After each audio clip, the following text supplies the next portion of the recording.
Ayun, so mag-unbox tayo mga idol, no, ng DJI Mavic 4 Pro. Ayan.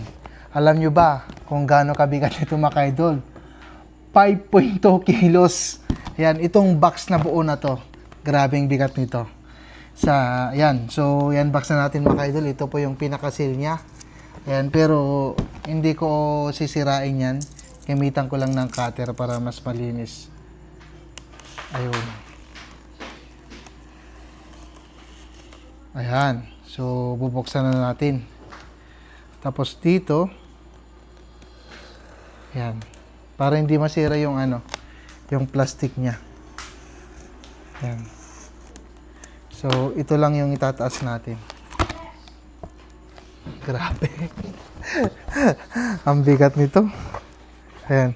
So, ito po yung pinakabag niya, oh.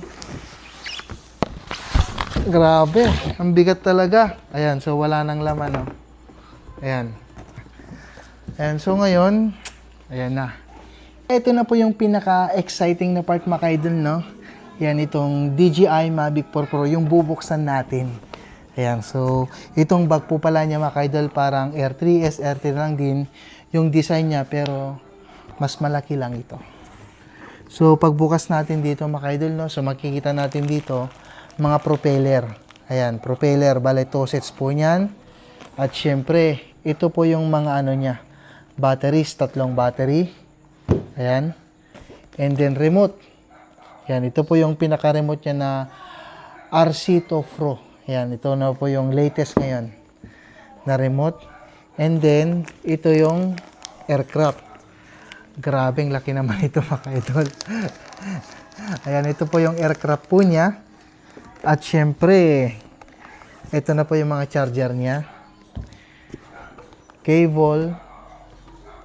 Ano pa ba?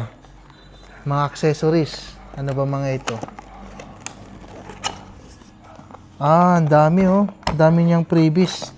Mga cord po lahat. Ayan. Ito po yung lahat mga kaidol, no? Laman ng DJI Mavic 4 Pro Creator Combo. Ayan. Ang kagandahan kasi itong aircraft mga kaidol, no? Ayan. Itong aircraft kasi ang pinakamaganda talaga dito, kaya ito yung nagustuhan ko kasi hindi na natin kailangan ng ng memory. Ayan, ang memory kasi dito mga kaidol na naka-built-in is 512. So, yung 512 po mga kaidol, napakaraming shots na po niyan. Ayan. So, ito po yung aircraft po niya. Ayun. So, meron na rin siyang propeller holder. Ayan. So, bago natin gagamitin ito mga idol, syempre, kailangan muna nating i-update. Ayan. At syempre, bago natin i-activate itong remote at saka aircraft mga idol, no, syempre, pag kasi akong bumibili ng mga drone idol, no, so, kailangan ko munang lagyan ng tempered glass ng screen niya para at least hindi po magaskasan. Ayan. Ganyan lang po paglagay mga idol. Siyempre, kailangan muna ng cleaning, punasan natin ng maayos para maganda po yung pagkadikit niya. And then, ganyan lang. Kung may mga bubbles naman siya, ingat mo lang ng konti yung tempered. Tapos, ganyan lang. Ganyan lang pa kasimple mga idol, no? Ayan. Pagkatapos natin ilagay yung tempered mga idol, siyempre, i-activate na natin itong remote. Ayan. So, pagbukas kasi natin ito mga idol, itong remote, pag angat na kasi natin, hindi natin kailangan na i-power on and off. Kumbaga automatic na siyang nagaan. So ganun din po yung aircraft po niya. So kailangan natin i-activate English, Espanyol, syempre English. Next natin yan, agree. Syempre connect natin yung wifi, hotspot na lang natin sa cellphone.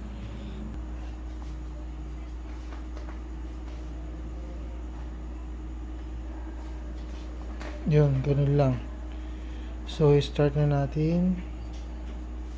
On and off, extended arm, power on and off, escape. Ayan. So, activate na natin. Ayun. Escape.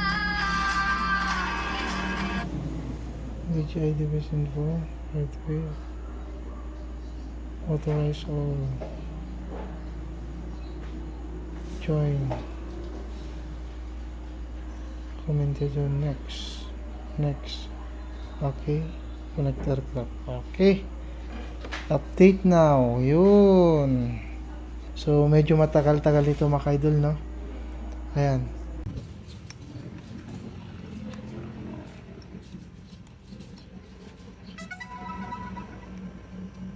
Ayan, so makikita nyo naman po mga idol, no? So, bago natin paliparin ko sa itong drone, kailangan muna nating i-activate lahat. Ayan, ito po yung activation niya.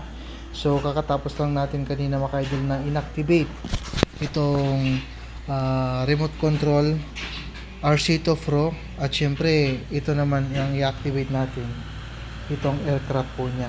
Kung mapapansin nyo mga idol na makikita natin dito, napakatagal pong mag-activate. Ayan, so nasa 10% pa lang, new firmware available. Ayan, ito po yung mga ano niya, features pag ni-activate na natin to.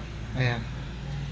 So bukas, susubukan naman natin mga idol, no, na ite-testing natin. So medyo unti-unti natin kasi pag i-full review kasi natin ito mga idol, masyadong mahaba po yung video natin. Ayan, so maraming salamat po sa inyong panonood. Hanggang sa muli po. God bless.